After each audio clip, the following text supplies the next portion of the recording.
Meron tayo ditong Yakult. Ayan, meron itong 6 na peraso. Tapos, meron tayo ditong raspberries. Try natin itong Yakult with raspberries. Open natin. Sa supermarket ko to nabili kahapon. Meron naman nito sa Asia shop din dito sa Germany. Pero meron kasi siya sa supermarket eh. Kaya kaya lang medyo mahal. Ayan.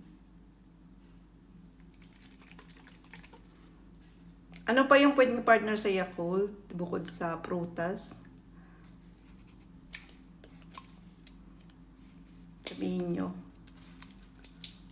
Tikman naman natin kung pareho siya ng lasa dun sa Yakult sa Pilipinas, sa tindahan. Sarap.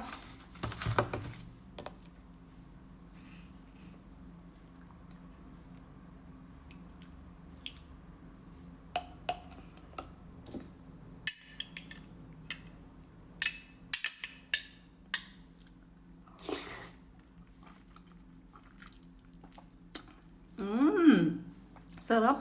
Nagkulay pula na rin yun, no? Nagkulay pink na. Yung Yakult. Dahil dito sa prutas. Sarap ah.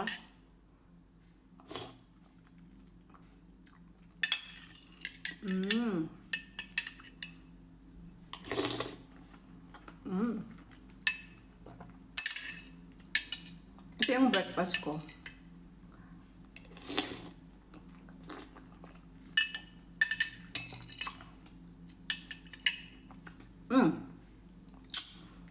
Medyo maasim yung isa dun ah.